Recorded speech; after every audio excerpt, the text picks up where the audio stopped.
European ইউনিয়নের ambassador আমাদের colon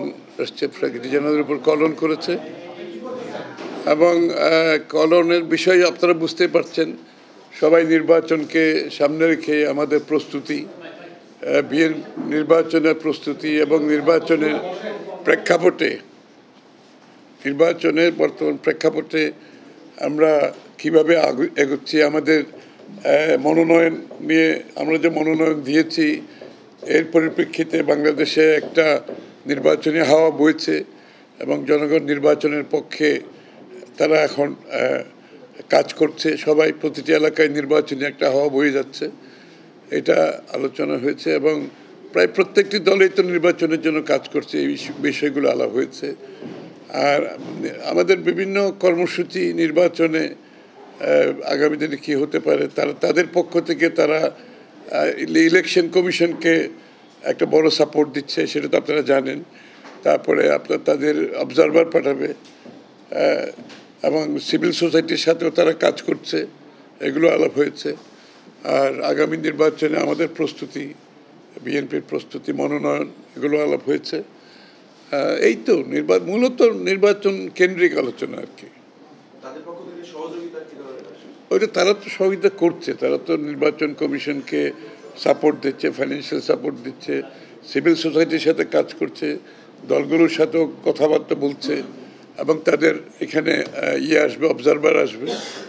সেটাও তারা সিদ্ধান্ত নিয়েছে তো এগুলোর উপর তারা কাজ করছে নির্বাচন নিয়ে ইউরোপিয়ান ইউনিয়ন খুবই তারা নির্বাচনটা যাতে সফলভাবে হয়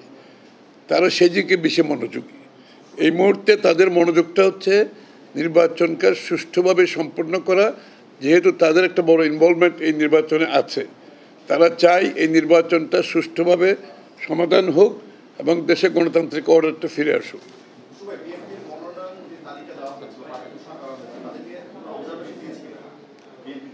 না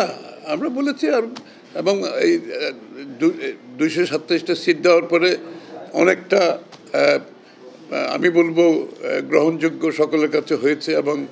আমি মনে করি সব কোটার থেকে যেটা রিপোর্ট আমরা পেয়েছি তারাও মনে করছে যে মনোনয়নগুলো ভালো হয়েছে বিএনপির যে ধরনের অন্য ধরনের চিন্তা করা হয়েছিল সে ধরনের কিছু হয়নি বরঞ্চ সাধারণ মানুষের কাছে গ্রহণযোগ্য হয়েছে আমি বিভিন্ন কোয়ার্টার থেকে যেটা আমরা রিপোর্ট পেয়েছি সবাই সন্তুষ্ট ইসলামী 8টি দল তারা একটা সমাবেশ করেছে এবং সেখানে জামায়াতের আমির বলেছে জুলাই স্বীকৃতি ছাড়া 26-এ নির্বাচন নয় এই বিষয়ে আপনার জুলাই স্বীকৃতির মাধ্যমে জুলাই স্বীকৃতি বলতে কি আমি তো বুঝতে পারছি না আমরা তো আমরা তো ইতিমধ্যে আলোচনা হয়েছে ঐক্যমত হয়েছে সনদ সই হয়েছে তো এরপরে আর কি বাকি আছে আমাদের তো জানা নেই এখন যদি এত আলোচনার পরে ঐক্যমত হওয়ার পরে সনদ সই হওয়ার পরে আর যে কিছু থাকতে পারে সেটা তো আমাদের বোঝার আমরা ঠিক বুঝতে পারছি না ব্যাপারটা কি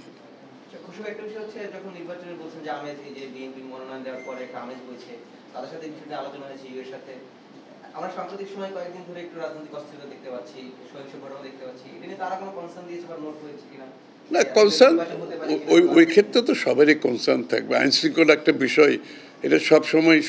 সকলেরই কনসার্ন থাকবে আমাদেরও কনসার্ন আছে তো সেটা তো আজকে যে এটা তো সরকার আমরা আশা করছি তাদের আইন শৃঙ্খলা বাহিনী আরও শক্ত অবস্থানে থাকবে আরও কঠিন অবস্থানে থাকবে এবং এটার সমাধানে তারা আরও সচেষ্ট থাকবে এটা আমরা সবাই আশা করি সরকারের কাছ থেকে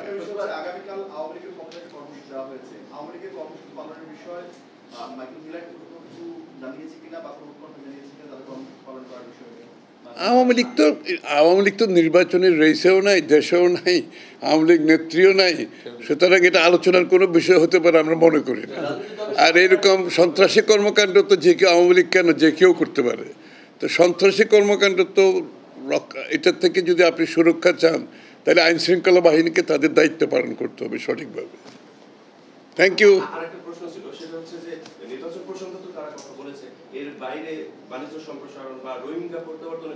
আজকে রোহিঙ্গা ইস্যুটা আসে নাই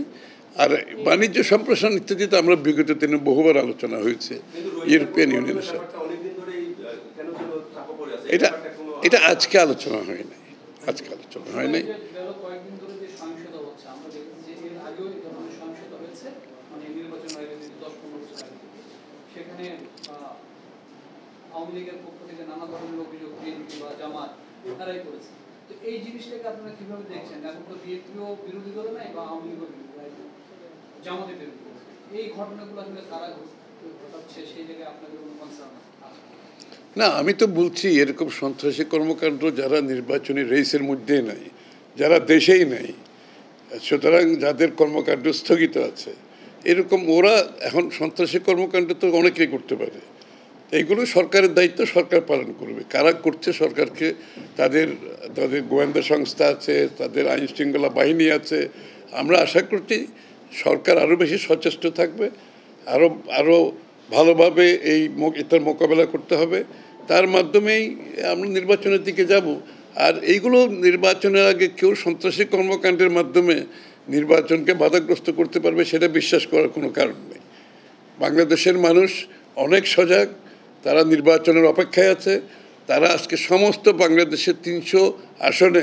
নির্বাচনী কর্মকাণ্ড পূর্ণ উদ্যমে চলছে, উৎসাহ উদ্যাপনের মধ্যে চলছে। এবং সব রাজনৈতিক দল কিন্তু এখন মাঠে কম বেশি সবাই রাজনৈতিক মাঠে চলে গেছে অলরেডি। নির্বাচনের কর্মকাণ্ডে সবাই লিপ্ত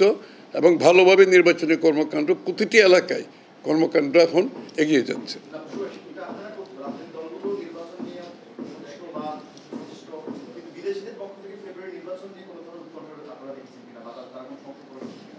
উৎকণ্ঠার কোনো কারণ তো নাই। ওরা তো অলরেডি সাপোর্ট দিচ্ছে নির্বাচনকে এগিয়ে নিয়ে যাওয়ার জন্য, নির্বাচন কমিশনকে দিচ্ছে, সিভিল সোসাইটিতে কাজ করছে তাদের,